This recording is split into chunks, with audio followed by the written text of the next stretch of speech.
পড়ব রবীন্দ্রনাথ ঠাকুরের লিপিকা গ্রন্থের ভুল স্বর্গ লেখাটি। লোকটি নেহাত বেকার ছিল। তার কোনো কাজ ছিল না, কেবল শখ ছিল নানা রকমের। ছোট ছোট কাঠের চৌকোয় মাটি ঢেলে তার উপরে সে ছোট ছোট ঝিনুক সাজাতো। দূর থেকে দেখে মনে হতো যেন একটা এলোমেলো ছবি, তার মধ্যে পাখির ঝাঁক। কিংবা এবড়ো খেবড়ো মাঠ, সেখানে গরু চড়ছে।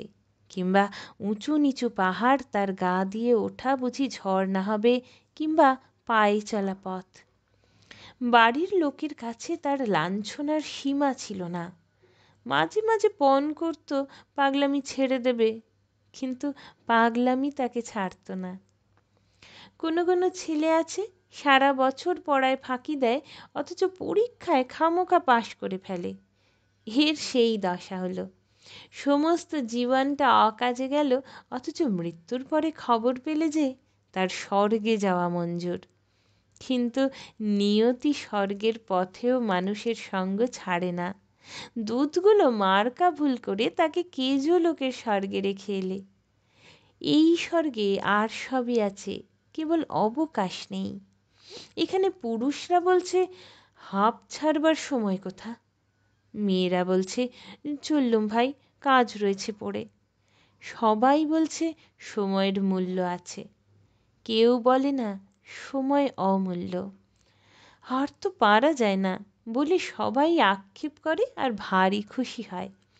খেটে খেটে হয়রান হলুম, এই নালিশটাই সেখানকার সঙ্গীত। এই বেচারা কোথাও ফাঁক পায় না, কোথাও খাপ খায় না।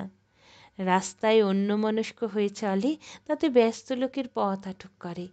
চাদরটি পেতে যেখানেই আরাম করে বসতে চায়, শুনতে পায় সেখানেই ফসলের ক্ষেত, বীজ পোঁতা হয়ে গেছে। কেবলই উঠে যেতে হয়, সরে যেতে হয়। ভারী এক ব্যস্ত মেয়ে স্বর্গের উৎস থেকে রোজ জল নিতে আসে। পথের উপর দিয়ে সে চলে যায় যেন সেতারের দ্রুত তালের গতের মতো। তাড়াতাড়ি সে এলো খোপা বেঁধে নিয়েছে, তবু দু চারটে দুরন্ত অলোক কপালের উপর ঝুঁকে পড়ে তার চোখের কালো তারা দেখবে বলে উঁকি মারছে। স্বর্গীয় বেকার মানুষটি এক পাশে দাঁড়িয়েছিল, চঞ্চল ঝর্ণার ধারে তমাল গাছটির মতো স্থির।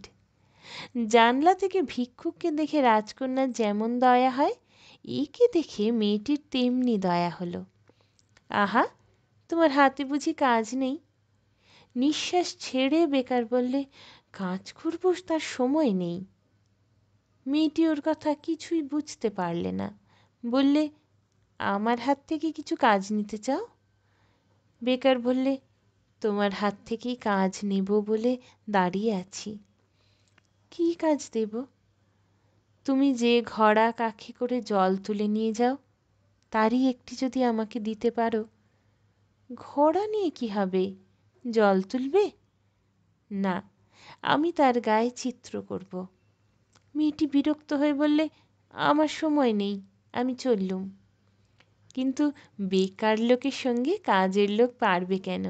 রোজ ওদের উৎসতলায় দেখা হয়, আর সেই একই কথা, তোমার কাখের একটি ঘড়া দাও, তাতে চিত্র করব। হার মানতে হলো। ঘড়া দিলে।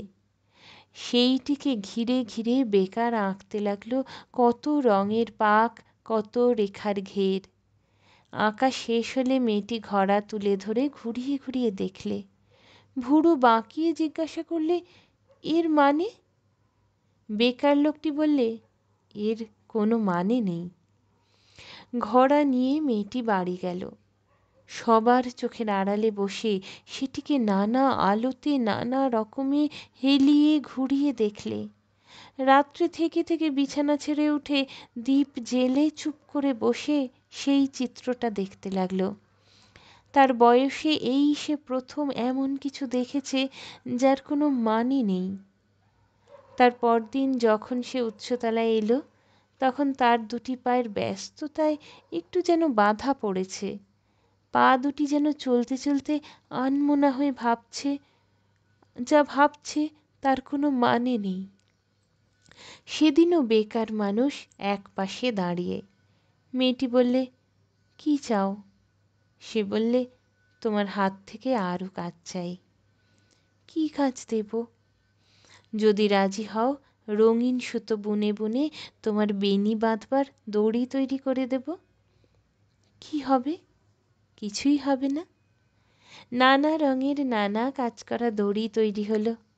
এখন থেকে আয়না হাতে নিয়ে বেনি বাঁধতে মেয়ের অনেক সময় লাগে।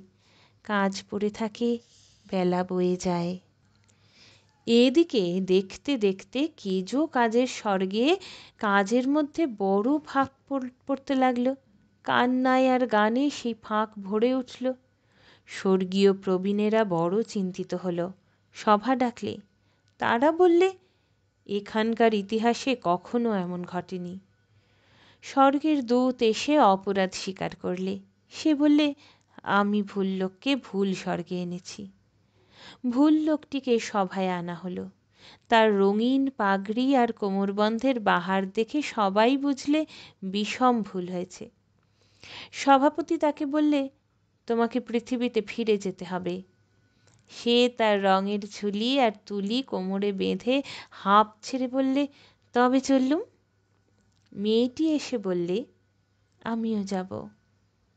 প্রবীণ সভাপতি কেমন অন্যমনস্ক হয়ে গেল। এই সে প্রথম দেখলে এমন একটা কাণ্ড যার কোনো মানে নেই।